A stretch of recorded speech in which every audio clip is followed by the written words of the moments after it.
Buenas, buenas, buenas, buenas, buenas. Acá bienvenidos a un nuevo episodio de Corea del Centro. Los que se decepcionan en verme a mí con anteojos, gorro y poco pelo en vez de a la Fran, les pido disculpas, pero la Fran de vez en cuando la desencadenamos y le damos días libres. Pero tenemos un panel de lujo. Voy a ser caballero a la antigua, tenemos una invitada de lujo, ha estado acá varias veces, tiene visa waiver para Corea del Centro, la economista de pivotes Elisa Cabezón. ¿Qué tal, Elisa? ¿Cómo estás?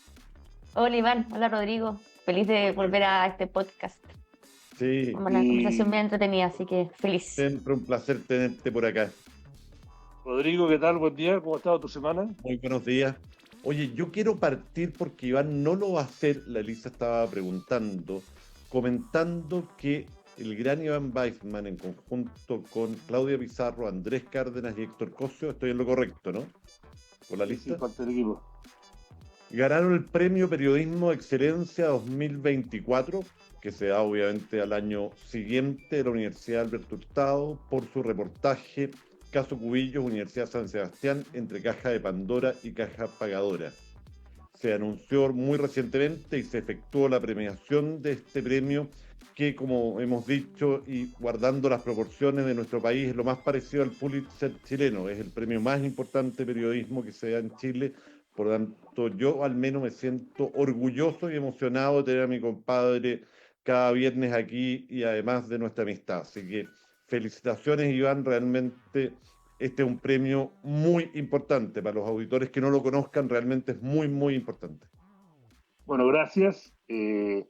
Bueno, el premio más importante, para ser justo, es el Premio Nacional de Periodismo, pero es un premio que se da por A la trayectoria, trayectoria, claro. no por trabajo. Pero años a años es igual que Columbia University en Estados Unidos, hace más de 100 años tiene dos Pulitzer.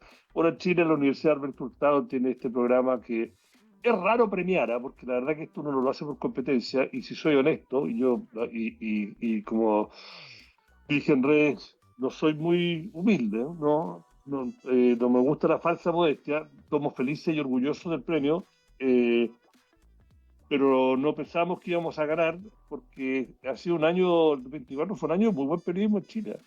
O sea, el trabajo que hicieron desde el 2023 que ha venido haciendo Nicolás Sepúlveda con el tema de los audios de Hermosilla, que terminó con con al menos dos jueces de la Corte Suprema fuera, uno de los abogados más importantes de Chile preso, la arista Sanhattan.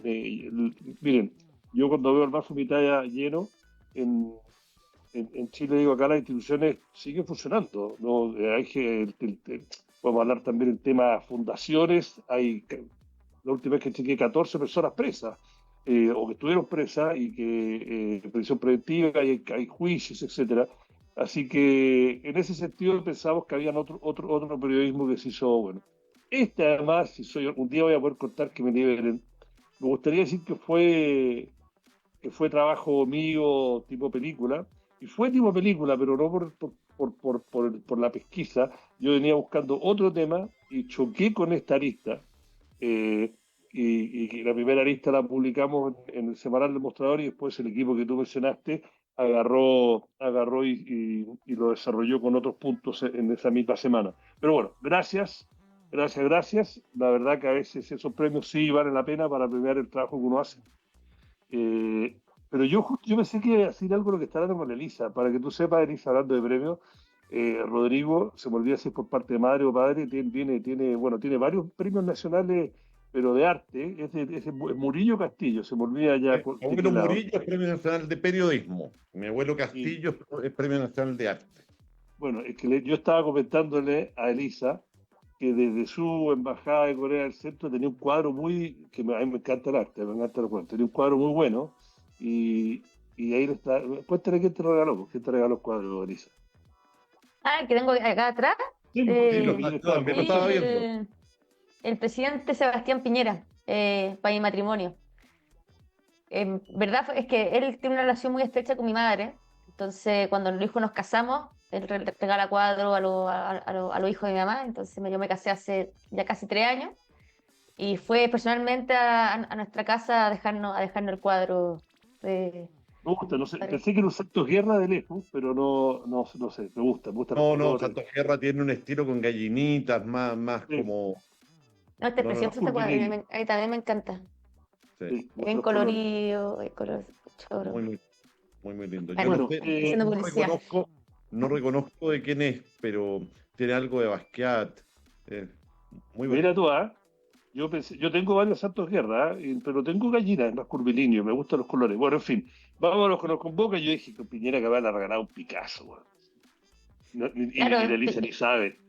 no, y Sebastián Piñera dijo, no, claro, que era de Picasso, uno le cree nomás. No, no, tengo que averiguarme cuál es el artista. Yo no me manejo mucho con el tema con tanto el tema del arte como tú, Iván. No, no, Lo tengo que a mí me averiguar. gusta, me gusta. La verdad que si tuviese plata sería una cosa que coleccionaría más. Bueno, mira, hay varios temas. Voy a empezar el tema que no es el punto, pero acá como acá hablamos lo que queramos. Tuve muchos comentarios, en su mayoría negativos, de mis suscriptores del semanal, acerca de lo que dije de la muerte del Papa. Eh, el Papa Francisco, el Papa de los pobres, el Papa latinoamericano.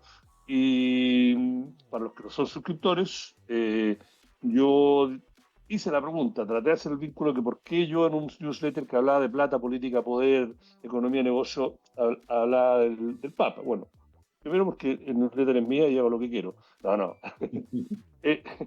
Eh, no, porque algo muy personal.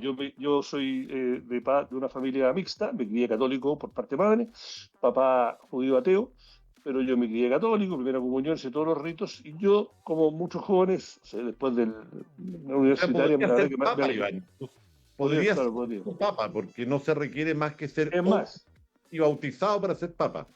bueno, yo hice todos los ritos y voy a contar algo más. Los ritos que me los hizo en mi época, yo llegué a Chile con un poco menos de 3 años, pero la primera comunión y la confirmación la hizo el padre Caradima, ¿no? Y por el lado de mi madre había mucho catolicismo y bueno, tengo hasta una foto, con esa foto hay otra persona que ahora es mucho más importante, famosa y poderosa que yo, y tenemos una foto y que él me juró que por favor que nunca mostrar esa foto, pero lo chantajeó de repente. Bueno, ¿a qué iba? Y después me alejé de la iglesia. Una vida agnóstica, no, yendo a misa para matrimonios o acompañar a mi mamá cuando estaba de vuelta en Chile, etcétera. Pero cuando conocí a mi señora, que es más creyente que yo, y los hijos de ella, mi señora viuda, los hijos de ella chicos, en un colegio jesuita, donde el Papa había sido rector, profesor, el Colegio Salvador de Argentina, y cuando llevamos varios años ya saliendo, después cuando nos fuimos a casar, mi idea era que nos bendicieran los anillos, no estaba como para casarme por la iglesia, por decirlo. Y el cura Juan, que es el cura del Hospital de Niños de Buenos Aires, el cura Juan yo lo conozco porque es un cura que le gusta mucho los deportes, rugby, y bautizó a varios ahijados míos. Y soy amigote, amigote. Él es un poquito mayor que yo, pero se ve bastante menor. Y él es muy amigo del Papa Francisco. Iba todos los años a Roma, lo invitaba a mí. Y bueno, el cura Juan me convenció de que no, y una cosa que no es una lata, pero lo que decir, yo le tenía, no porque fuese mi sensibilidad más progre, pero creo que en muchos aspectos el Papa me acercó a mí y acercó un montón de gente a la iglesia, más allá de que yo tenía una mirada mucho más pro mercado, si uno se mete en eso, pero creo que él puso el dedo en la llaga en los últimos 20 años de lo que para mí es el gran desafío, que el capitalismo, que ha sido una herramienta que sacó a miles de millones de personas de la pobreza, que creó un orden mundial después de la Segunda Guerra Mundial, que ahora el señor Trump está desordenando bastante, que generó el periodo de más progreso, más riqueza, bajo cualquier parámetro en la historia de la humanidad. Yo creo que a partir del 2008-2009 empezó a hacer agua y no ha costado la vuelta para que siga siendo un modelo que tenga legitimidad social en muchas partes, y que se haga cargo de las partes que no funcionan tanto para que sea más inclusivo y menos desigual. Y en ese sentido, creo que el Papa tuvo un rol, puso el debate sobre la mesa, cuando no era tan popular, y ahora en que estamos en un ambiente en que la política está muy crispada, mucho odio, mucha pelea, yo creo que él ha tenido una voz de que ese no era el camino. Así que por eso creo que tenía que ver con lo que hablamos en este programa y tiene que ver con lo que yo escribo de economía y de negocios. Así que esa fue mi razón y por Y la qué... gente no le gustó a la gente. Esa es la parte que no No, entiendo. no, bueno, algunos, porque ¿por qué me meto a hablar de religión en un newsletter así? Pero mucha gente, no, que era un papa populista, comunista, de izquierda. Ah, antipapa. Ya, bueno, Sí, ya, sí. ya. O sea, esos fueron, algunos era porque metía religión y después tuve varios comentarios de que no estaban de acuerdo, de que el Papa era un Papa que era comunista, que era antiliberal, que puede ser, no sé, yo lo veía así, pero bueno, eso quería Solo, explicar solo, y por qué para mí fue algo más personal, pero creo que era importante hablarlo. Y aquí hablo a la solo- cancha, no sé, Elisa, Rodrigo, si quieren aportar. no, lo mío, dos palabras nomás. Yo, bueno, yo al igual que Iván, yo fui muy católico de joven. Hoy día soy agnóstico, muy alejado de la iglesia, pero fui muy cercano a la iglesia durante hasta la universidad, digamos, mucho tiempo de mi vida. Eh, y, y lo que me llama la atención de tu comentario es que podría imaginarme que dentro de quienes te comentaron había católicos. Y para un católico no, eso no es aceptable un comentario como ese, dado que es el Papa. No, yo no sé qué parte se habrán perdido de que el Papa es infalible en temas de fe y moral. No lo es en otros temas, no lo es si habla de política, no lo es si habla de medicina, pero en temas de fe y moral el Papa es infalible. Por lo tanto, yo te diría que raya en el pecado lo que te han comentado, pero bueno, no quiero darle más vuelta al tema. A mí una de las cosas que me suele ocurrir cuando discuto con católicos es que, es que muchas veces algunos de ellos, probablemente por ignorancia, se quedan con la parte que les gusta y piensan que es posible dejar atrás la parte que no les gusta y que eso es posible. Uno de los motivos por los que yo mismo me alejé de la religión católica, siendo que todavía hay muchas cosas con las que puedo sentirme identificado, es justamente porque yo no estaba dispuesto a comprarme todo.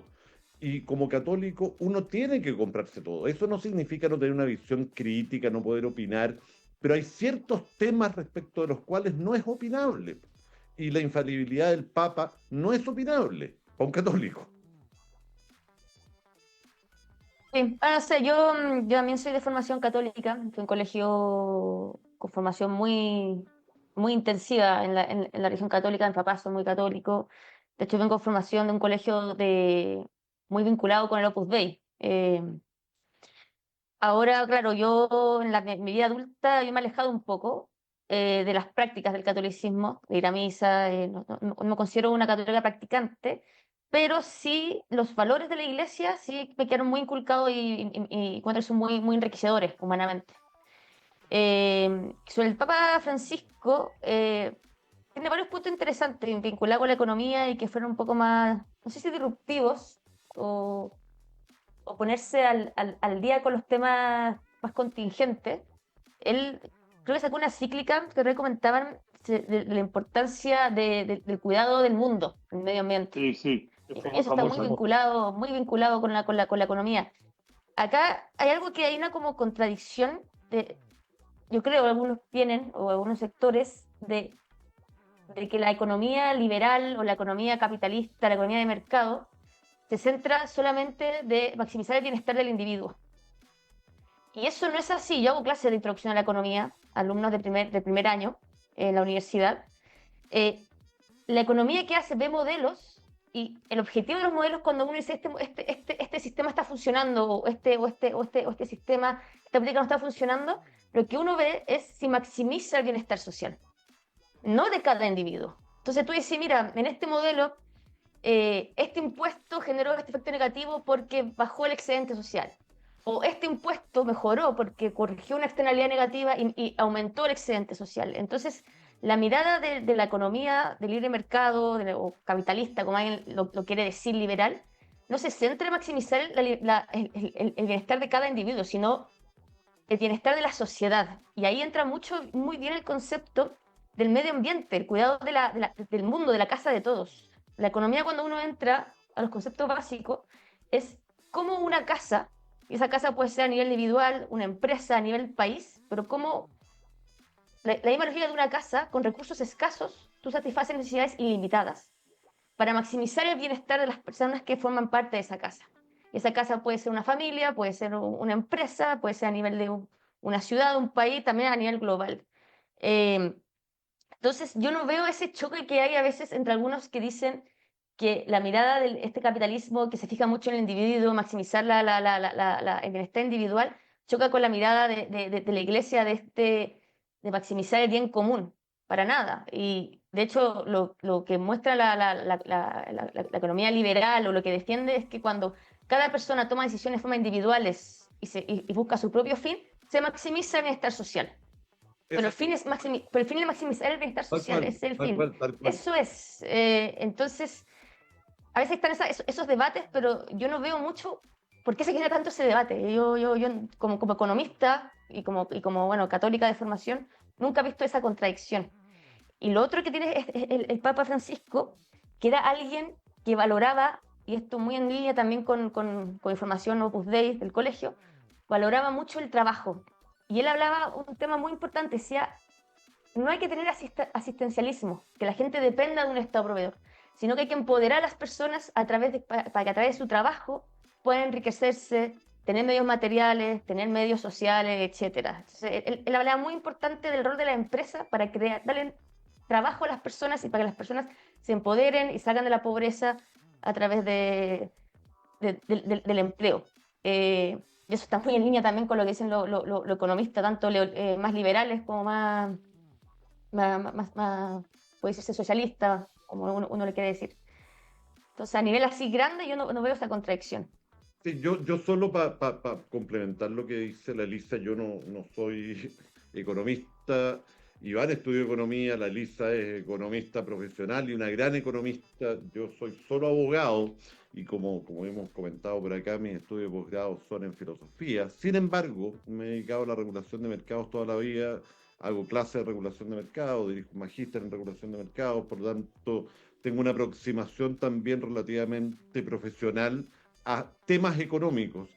Y probablemente el debate al que se refiere la Elisa tenga que ver con lo siguiente. La Elisa lo explicó probablemente mejor de lo que puedo hacerlo yo, pero ya desde la publicación de La riqueza de las naciones, Adam Smith, que es la primera vez que se pone en blanco y negro esta idea de que la persecución del bien individual, la persecución de intereses individuales maximiza el retorno social.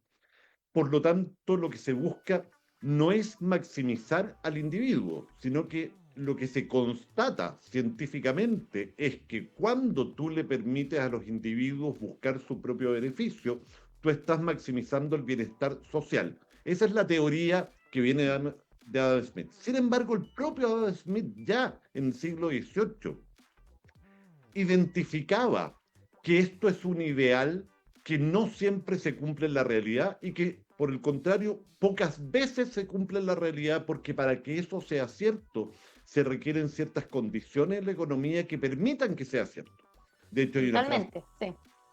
hay una frase muy famosa en La riqueza de las naciones que dice, cuando dos hombres de negocio se llegan a juntar, porque lo hacen muy poco, eso dice La riqueza de las naciones en el siglo XVIII, ellos se juntan poco porque están más bien preocupados de estar haciendo negocios. Pero cuando se llegan a juntar, la conversación siempre deriva en acordar fijación de precios y coludirse. Esa es una frase que está en La riqueza de las naciones, lo cual solo la doy porque muestra que el propio Adam Smith entendía que esta lógica teórica requiere en todo caso cierta disciplina que no se logra exclusivamente a través de la mano invisible o las reglas del mercado. ¿Dónde se genera el debate, vamos a decirlo así, entre capitalistas tradicionales, neoclásicos y libertarios al estilo Milei, por así decirlo? Es que los libertarios, para darle un nombre, o lo que se ha mal llamado, porque esto hay un debate gigantesco sobre qué significa el neoliberalismo. El neoliberalismo es algo que no se autoproclaman los neoliberales, es de hecho prácticamente un insulto que se les da por terceros. lo que caracteriza a esta manera de mirar la economía desde el libertarismo o neoliberalismo es el pensar que el Estado no puede intervenir de modo alguno en ningún tipo de redistribución. ¿Y por qué? Y esto Hayek lo dice de una forma brutal. Hayek dice, la justicia social, hablar de justicia social es una forma de animismo, es darle cualidades humanas a hechos de la naturaleza. Eso dice Hayek en un par de obras. ¿Y qué está queriendo decir? Lo que está queriendo decir es que hacer afirmaciones acerca de la justicia al interior de los mercados es darle cualidades humanas a algo que no tiene cualidades humanas. Para él, el el resultado que se obtiene por las interacciones humanas al interior de los mercados, en que algunos ganan y otros pierden, por lo tanto algunos se enriquecen y otros se empobrecen, es un hecho de la naturaleza prácticamente, e intervenir en ellos sería siempre una forma de expropiación, de robo, y de ahí la idea de que todos los impuestos son un robo, etc. Por ahí va un poco el debate y la discusión, que bueno, al final la realidad de las cosas se impone, porque si uno mira, no hay ningún país en el mundo, ninguno, que haya aplicado realmente reglas neoliberales de esa manera, entendiendo que no hay ninguna capacidad ni posibilidad ética de hacer redistribución, entre otras cosas por algo que dice John Rawls, yo soy un rawlsiano de tomo y lomo, digamos, es decir, los liberales igualitaristas, en contraste con estos libertarios, que lo que dice es que incluso para la riqueza de los que se quieran hacer más ricos, la estabilidad de las sociedades es fundamental. Si uno no logra que las sociedades se mantengan con un cierto nivel de estabilidad, entonces nadie se puede enriquecer. Y para que haya un cierto nivel de estabilidad se requieren mínimos de justicia. ¿Por qué? Porque si no hay mínimos de justicia vas a tener una revolución. La gente no va a soportar estos niveles de desigualdad. Y entre una cosa y la otra, obviamente hay un montón de grises los cuales podemos discutir y respecto a los cuales podemos ponernos más o menos de acuerdo. Eso nomás porque me acabo de dar cuenta que vi una lata mucho más allá de la actual en este programa. Como estoy acá en el programa, te dejaba porque me interesa. Bueno, y lo último, ya cerramos, no pensé que iba a hablar tanto el Papa, pero obviamente es interesante. Eh, Obviamente no lo conozco, pero todo lo que he leído a través de estos años y en particular en las últimas semanas, era un gallo muy simpático. Era simpático, eh, Tiene muy carisma humano, argentino, ese carisma argentino que tienen, sí. acá yo escuché una entrevista larga que dio el cardenal arzobispo de Buenos Aires, tiene apellido compuesto, se me olvida, que es muy cercano a él, y él dice que cuando a Francisco a Bergoglio lo eligen, él no vuelve más a Buenos Aires, nunca más volvió a Argentina. No. Y en las primeras semanas, como que no, no se sabía mucho. Hay una anécdota muy divertida que él llama al kiosco de su barrio, el de Boedo, a pagar la cuenta del diario. Y el del diario anterior no le creía que era él. Dijo, no, voy a mi hermana, porque como no volví nunca más, te debo abril. No, y hay varias anécdotas así, pero lo que sí, de que el Papa era un animal político, era sin lugar a dudas, era un animal político, y él lo explicaba por qué la política era importante para la Iglesia. Eh, pero lo que cuenta el arzobispo dice, bueno, tengo un muy buen amigo italiano que es de la Curia, y lo llamo, pues, le digo, oye, ¿qué onda? ¿Cómo le está yendo a Bergoglio ahora acá? O sea, nadie pensó, ¿cómo? No. Me dice, mira, la sorpresa fue enorme. Ganó, ya no me acuerdo en qué vuelta, pero no sabemos por dónde viene la cosa, pero de que acá, a diferencia del Papa anterior, de los dos anteriores, acá está claro quién manda.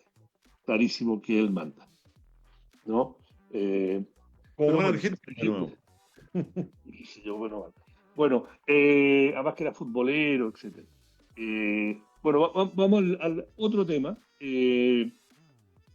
que se mezcla con un montón de cosas. Elisa además estudió sobre esto en una arista, pero yo lo pongo en el contexto de que estamos en un...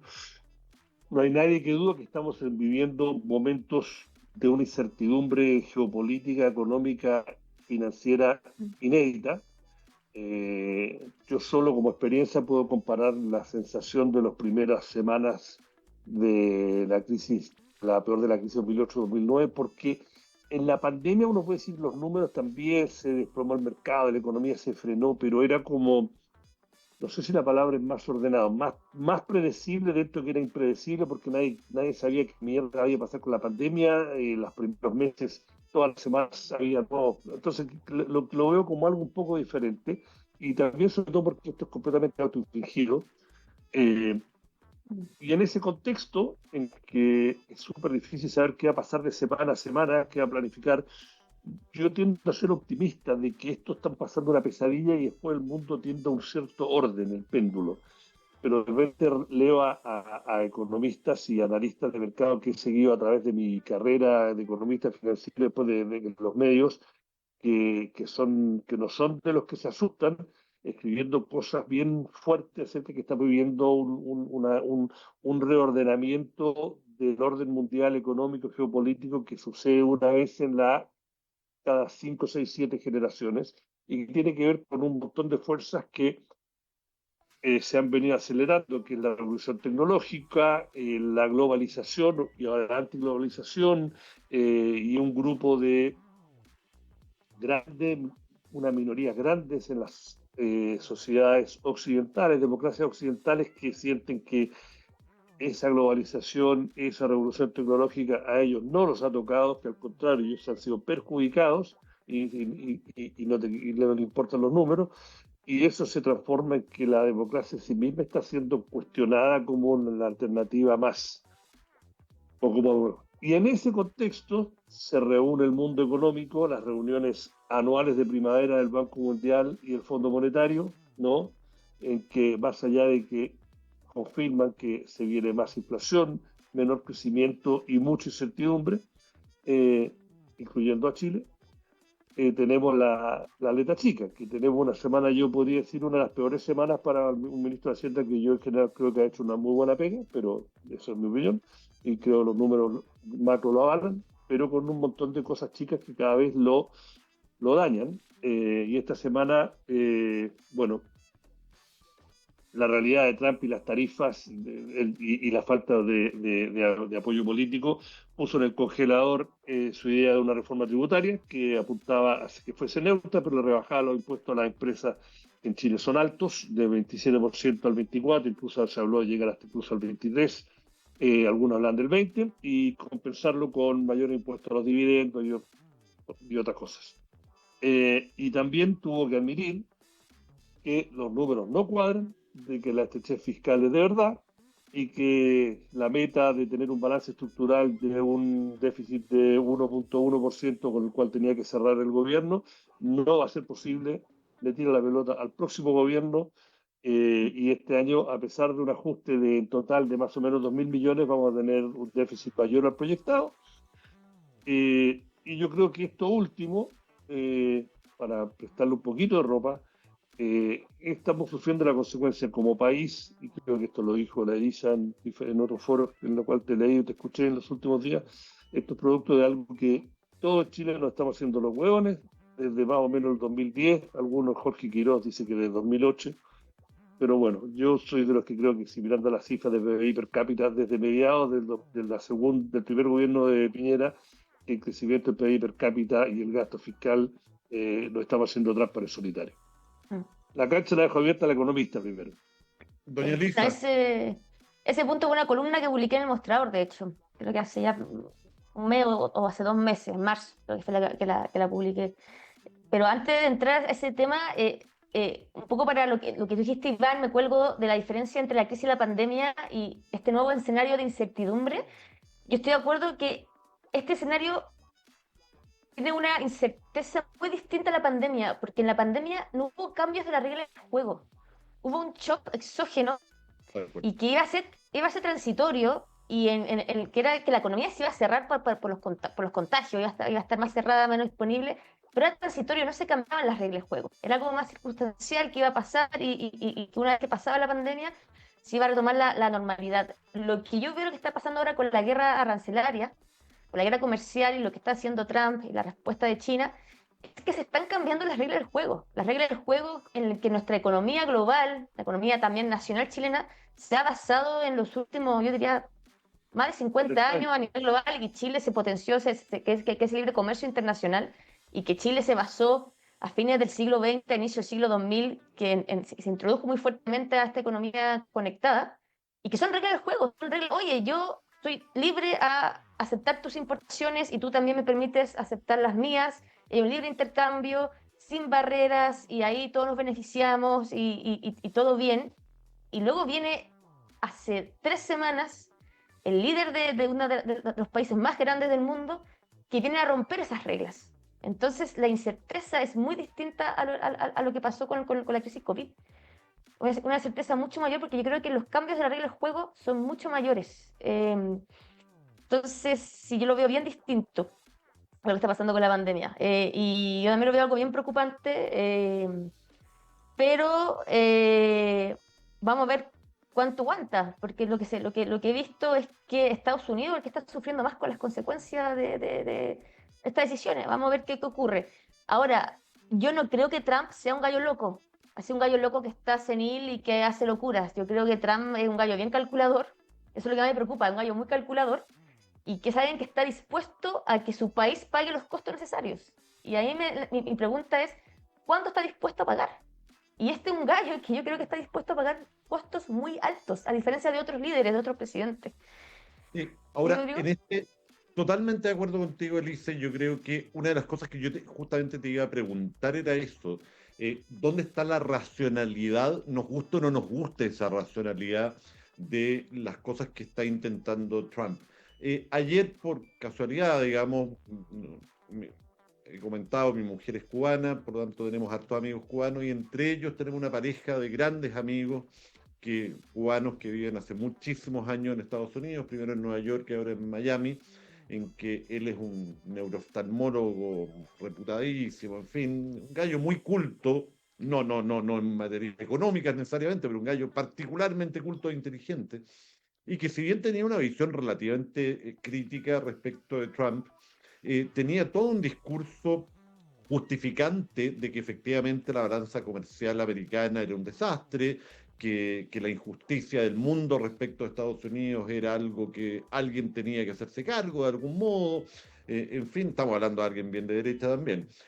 Pero bien racional y, como te digo, que no defendía en ningún caso a Trump de todo y respecto de todo, pero tenía un discurso de una cierta racionalidad que bueno, yo no comparto del todo, pero yo creo muy importante el no quedarnos en mirar al loquito senil. Ahora, la gran duda que yo tengo y que pareciera que los hechos están demostrando que en esa dirección va, es que, tal como tú dices, Trump probablemente está dispuesto a que los americanos paguen un costo muy alto por esta reforma, este cambio de estatus, digamos.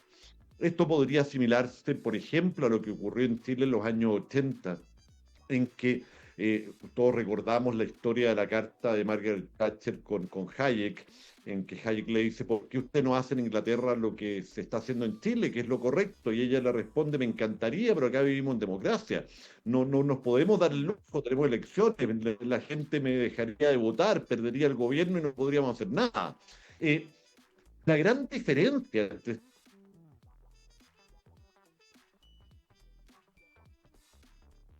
por un tiempo al menos, digamos, si es que le resultara en pos de este cambio de paradigma.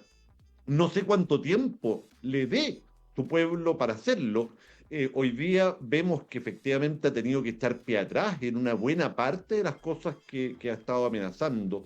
Y en cambio, en el caso de China no se da esa realidad. China es más parecido al Chile de los 80 en ese sentido, en Claro. cuanto a que no tiene que dar tantas explicaciones, no tiene una serie de cortapisas que lo obligarían a poder ser más políticamente correcto, por así decirlo, y por lo tanto en una guerra en la cual el botín es la realidad diaria de un pueblo.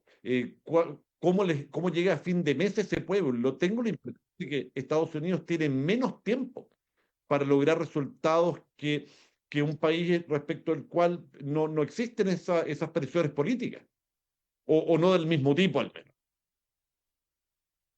Mira, Pero dale. dale, dale, No, dale, no no, hay. no, creo que estamos acá, vamos a estar todos de acuerdo. El tema es que eh, yo lo dijimos acá en este programa hace un par de semanas, y yo lo he escrito.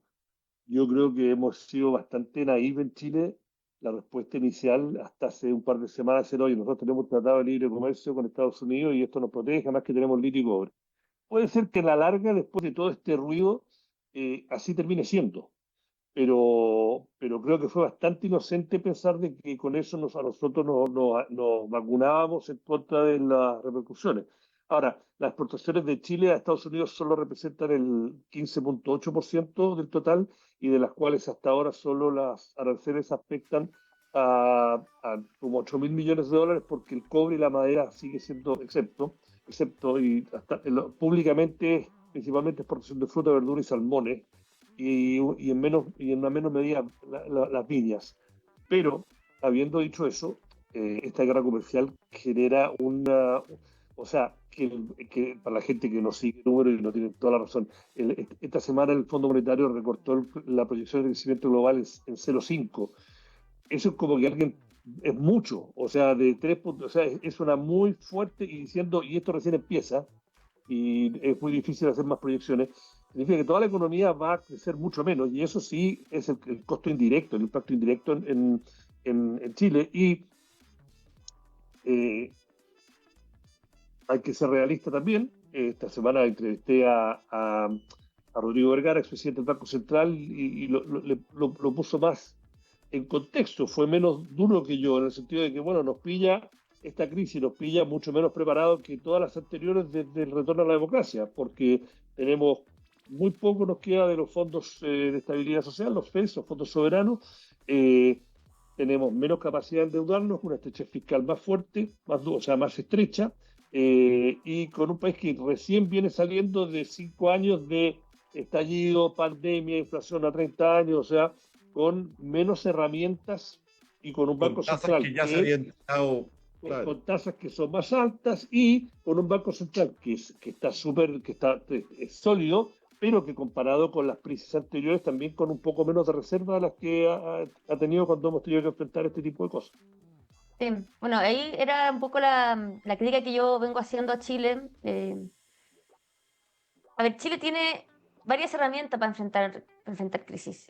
Y una de esas es la regla del balance estructural, que es una política fiscal para enfrentar crisis, que es muy sencilla. La regla del balance estructural dice que cuando la economía está en tiempos de expansión, está en tiempo económico sano, ¿qué se hace?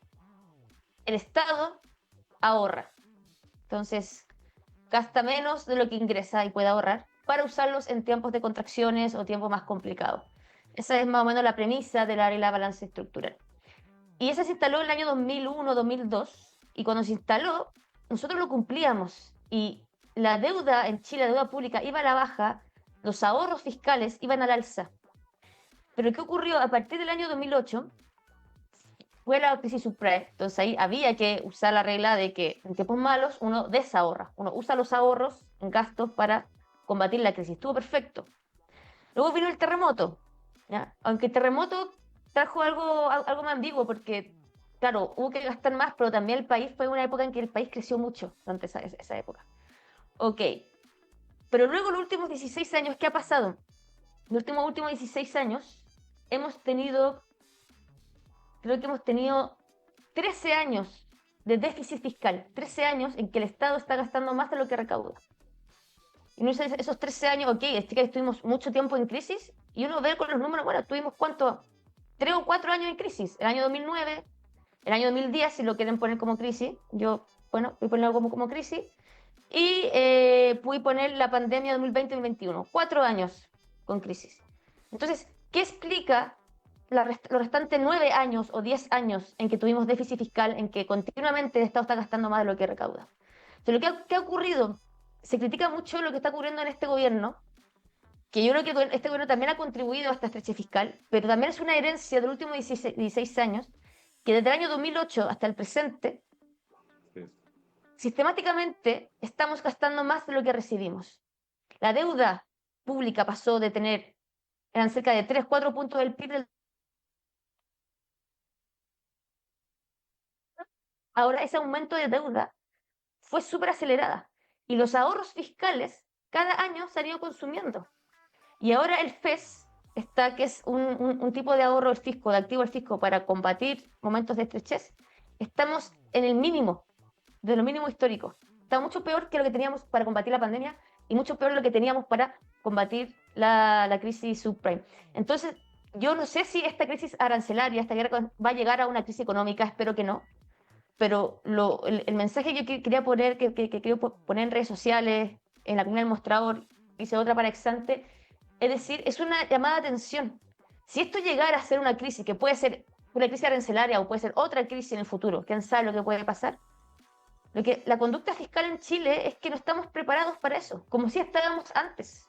Antes Chile sí estaba preparado porque tenía una política fiscal mucho más responsable. Y acá algo que yo también he visto, una conducta que esto ha pasado tanto en gobierno de derecha de Piñera, como de Bachelet y como de Boric. Acá esto es una conducta normal que he visto en estos 3 gobiernos, en que hay una tendencia de las autoridades a sobreestimar lo que se recauda con las reformas tributarias. Y luego eso da más espacio para que el Congreso apruebe políticas fiscales muy generosas, que después se sabe, y saben, cuando lo aprueban, saben que no, porque los informes financieros, claro, te dicen, no, por ejemplo, esta reforma de exención perdón, de terminar con la evasión y elusión tributaria, decían que iba a recaudar 1,1 punto y medio del PIB. Y en base a eso, se aprobó la reforma de pensiones, de aumentar la PGU. Y aumentar la PGU, decían, no, porque de este punto y medio, 0,5 se va, y con eso financiamos la PGU. La semana pasada se supo, y que tampoco fue sorpresa, que ya muchos expertos habían alertado, que esta reforma de evasión e ilusión no iba a recaudar tanto. Se estaba sobreestimando. Y a pesar de eso, en enero se aprobó la reforma de la PGU, que se aprobó en base a esta supuesta recaudación que iba a traer esta reforma tributaria. Y esto también pasó con la creación de la PGU en Piñera 2. En Piñera 2 también se aprobó la PGU en base a que iba una reforma tributaria en que se eliminaron algunas exenciones y creo que se instaló el IVA a los servicios. Y aquí en otro supuesto de crecimiento del PIB. ¿Y qué ocurrió? Mario Marcel, cuando asumió como Hacienda, tiró esta declaración que generó mucha polémica. Dijo, oye, pero es que la PGU no está completamente financiada. Y generó mucha polémica. Pero ¿cómo puede ser que el Congreso está diciendo que el Congreso aprobó algo que no estaba financiado? Y yo no me sorprendí. Bueno, es lo que ha pasado el último año. Bachelet 2, con la gran reforma de la gratuidad universitaria. Lo mismo, se basaba en la reforma tributaria de Bachelet, que proyectaban que iba a recaudar, ya no sé los números, no sé cuántos puntos del PIB. Finalmente los hechos se recaudó mucho menos de lo esperado. Entonces aprobó una gran reforma en educación, muy cara, que tampoco estaba financiada. Entonces esto es una conducta que he visto constantemente, independiente del gobierno, si es de derecha o de izquierda o de súper de izquierda, da lo mismo el color político. Lo que estoy viendo es que las autoridades sobreestiman lo que van a recaudar con sus reformas tributarias y eso da espacio para que el Congreso apruebe reformas de políticas fiscales muy generosas y que finalmente no están financiadas, se traduce en estrechez fiscal, en más deudas, en más pago de los intereses que tenemos que pagar como los chilenos como sociedad. Entonces, este desajuste fiscal o mala conducta es algo que ya lleva 16, 15 años.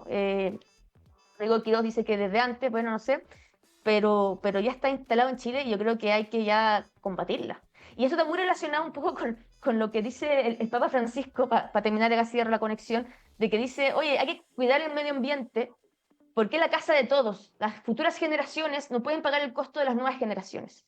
Esa misma lógica del cuidado del medio ambiente, de que uno cuida la casa de ahora para las futuras generaciones, es exactamente la misma lógica que se aplica con las cuentas fiscales.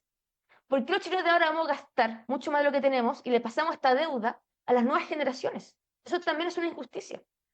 Entonces también Pero se dice mira, eso. yo estoy de acuerdo en prácticamente todo lo que dijiste, pero donde no es que esté en desacuerdo, sino que sumo donde yo creo que hay un problema que no nos queremos hacer cargo, y ahí entra la política, es que eh, todos los estudios e informes que han venido de afuera, Banco Mundial, OCDE, del Fondo Monetario, por lo menos del final del 2011, que es cuando yo volví a Chile, hasta ahora, cada cierto tiempo aparecen.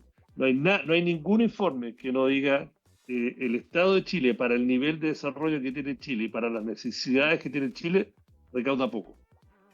Y cada vez que se ha tratado de hacer una reforma tributaria de verdad, y que sea consensuada y que no sea, como dijiste tú, un chamullo para llegar a una firma, al final no sale. Por un lado, la centroizquierda, por decir, no quiere hacer lo que le recomiendan todos los informes, que hay que ampliar la base tributaria.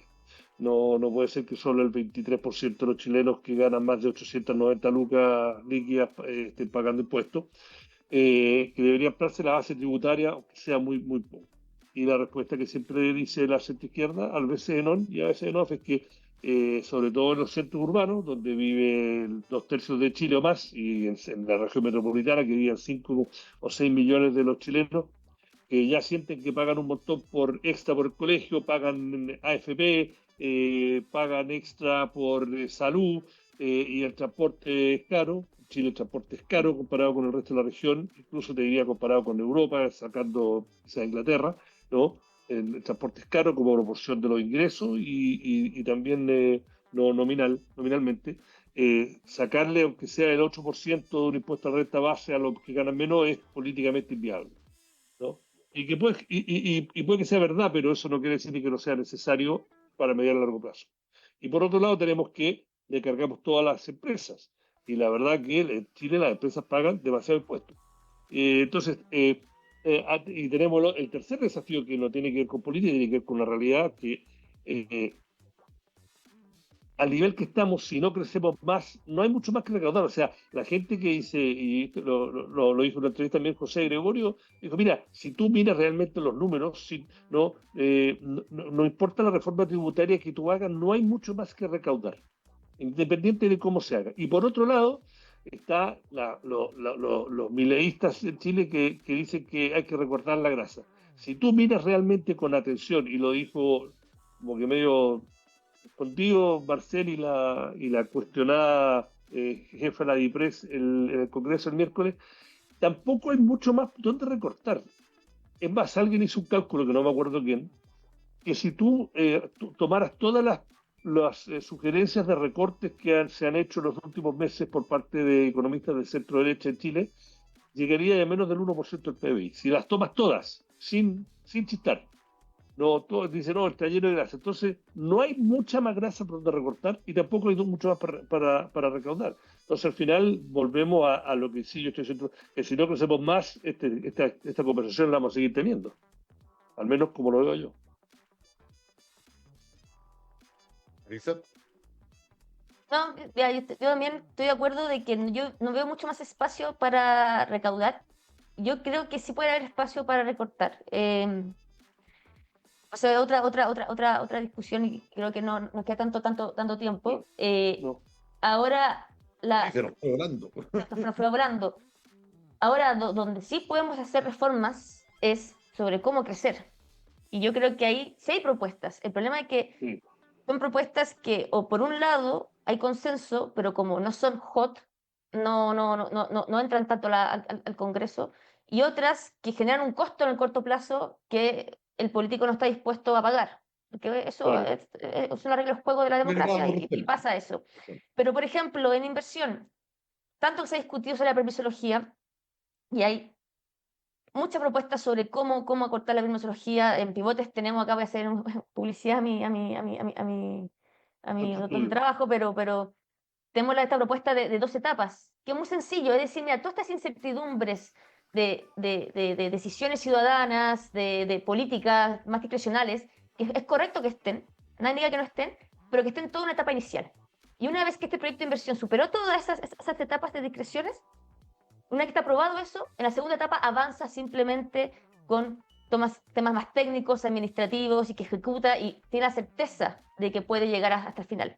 Hoy no pasa eso. Hoy hay proyectos que llevan 10 años, invirtieron una cantidad de plata en investigación, en consultoría, en todo, y en la última etapa llega el comité de ministros o llega un tribunal de justicia o cualquier instancia y te echa el proyecto para atrás, te lo demora y hay mucha incertidumbre. Entonces se puede mejorar mucho en eso. Y en un punto que también yo creo que se puede mejorar, que yo estoy dando acá un poco la batalla en redes sociales, a pesar de que me llegan hartos palos, es el mercado laboral. Y el mercado laboral, yo sí veo un espacio, no yo, esto no es una idea que se me ocurrió a mí, eso es alguna idea que tienen los economistas hace mucho tiempo en Chile. La misma OECD lo ha recomendado en Chile, en que se pueden bajar los costos de despidos en indemnizaciones por un fortalecimiento del seguro de cesantía que pago a todo evento. ¿Esto qué genera? Genera un mercado mucho más flexible y más dinámico, que le da más facilidad a la empresa para contratar y generar empleos con más certidumbre, y también le da más facilidad al trabajador para cambiarse de trabajo de manera mucho más fácil. Y eso permite que el trabajador vaya de una empresa poco productiva a una empresa más productiva, por ejemplo. También cuando tú tienes unos costos muy altos de despido, generas esa barrera que impide esa movilidad más rica, que genera un mayor crecimiento en el mercado laboral y en la economía. Entonces, hay muchos espacios para mejorar y darle más fluidez a nuestra economía y crecer. El problema es que esas propuestas no llegan mucho al Congreso, no llegan mucho al político. Yo creo que, bueno, de pivote hacemos esta pega más comunicacional, de promocional y promocionarla y, bueno, quién sabe, pues, ojalá que en algún momento Claro, se que se puedan puede implementar. volver. Oye, nos queda muy poco tiempo, que yo sí quería dejar espacio a otro tema que pasó medio piola, como que si fuese un comunicado de prensa, que lo fue, pero lo hablamos fuera del programa antes. Anoche de Razón Rodrigo, yo lo mencioné en el semanal, eh, y lo voy a poner en un ambiente, queda poco, pero igual lo quiero poner. Mira, yo hablé con alguien muy cercano al presidente hace un par de semanas por otro tema, y yo le pregunté, le dije, mira, eh, que es para mí la gran pregunta, si la moderación de este gobierno fue por convicción o fue por pragmatismo político, viendo, oye, estas son las cartas que tengo y esto es lo que hay que jugar. Y eso lo ha manejado el presidente dentro de su coalición, que ha sido complejo. Y la respuesta de esta persona me dijo, mira, en temas económicos es completamente por convicción. Él se dio cuenta, lo ha escuchado a Marcel y a otros, de que el crecimiento es importante, de que el sector privado, la verdad que esa como mirada más concertacionista de la economía es por convicción. El resto, pragmatismo, política, etc. Entonces, si uno mira esta comisión, no se llama comisión, se me olvidó el nombre, la comisión que él nombró para como asesorar a Hacienda y a la moneda en esta crisis. Y después los directores que nombró a Codelco, es completamente, el Frente Amplio no está ni en la banca, es completamente el establishment A económico de Rafael los Moreno, últimos 35 años. Entonces, que me parece y, un muy buen hombre, pero y al directorio, bueno, entonces en esa nómina está Sebastián Eos, están los nombres que siempre suenan en Ignacio Briones, Felipe Larraín, dos ministros de Hacienda, Bruno Piñera, bueno, está Rodrigo Valdés, que fue ministro de Hacienda y ahora es el director para Occidente del Fondo Monetario, etcétera. Como dije, Sebastián, se me olvidaron algunos de los nombres, también citó una reunión a Rodrigo Valdés, a Vittorio Corvo, o sea, el establishment no hay ningún economista, no está Ramón López, no está no sé, Mesina de Noma FP, Ahumada, ¿no? Que no quería el tratado. Entonces, una mirada al centro. Y también, y bueno, y ahora lo de Codelco. Nombró al ex ministro del presidente Piñera, Moreno, que es una persona, ¿no?, de derecha, sin lugar a duda, y polémicamente a Tamara Agnis, que es columnista nuestra, que generó, eso sí generó ruido. Ella fue superintendente de pensiones, economista, mujer muy destacada, pero que salió bajo un paraguas, una lluvia de críticas, porque fue la superintendente que aprobó, usando un elemento que era legal, creo que se modificó, pero que era legal en ese momento de la legislación chilena para aprobar la fusión de la compra, porque la vendieron como fusión para ahorrar impuestos, legítimamente, de esta AFP fantasma que se creó para traspasar y comprar AFP Cuprum, que generó ahorros tributarios de más o menos 400 millones de dólares y salió muy cuestionada por haberlo aprobado. Y nada, eso, ahora en la cancha quedan 3 minutos o 2 minutos. Rodrigo.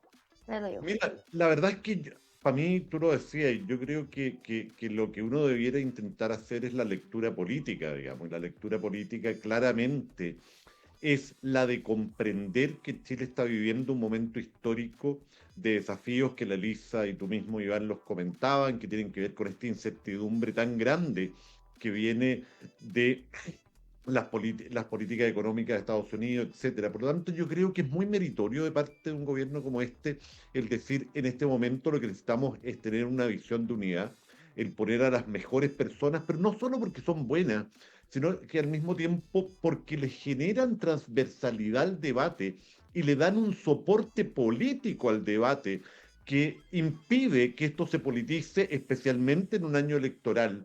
Se politiza al punto que tú tengas a toda la oposición naturalmente criticándolo todo y diciendo todo lo que hace el gobierno está mal, simplemente porque estamos en elecciones. Cuando tú blindas de algún modo esas decisiones poniendo a personas tan respetadas en ese sector, de forma tal que cuando la oposición salga a tirar tomates, no le esté tirando solo los tomates a la izquierda, sino que le caiga una buena parte de los tomates a otros sectores. Además, personas, cada una de ellas, que no están ahí para hacer arroz graneado o decorado. Ninguno de ellos está ahí ni se va a prestar para hacer arroz graneado o para llevarle el juego simplemente de negrito de Harvard al gobierno.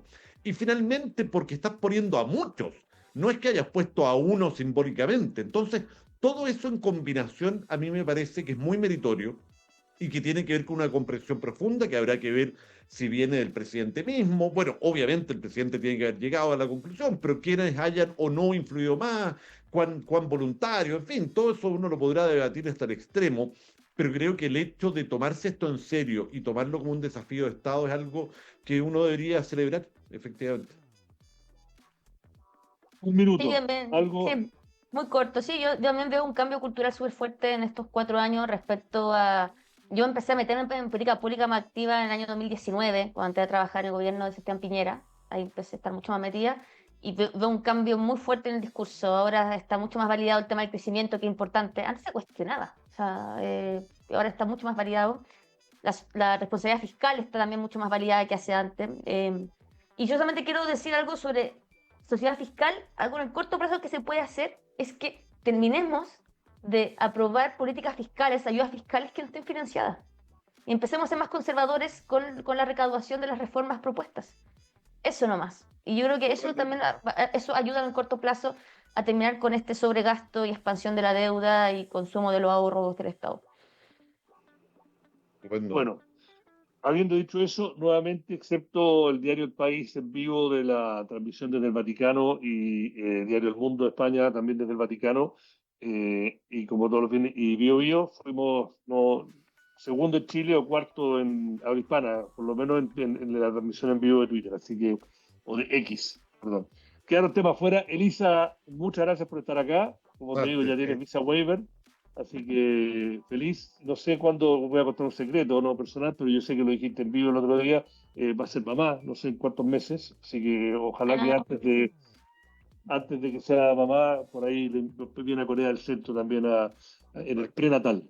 O el postnatal también, ¿ah? Y el George Clooney desde la casa, así que...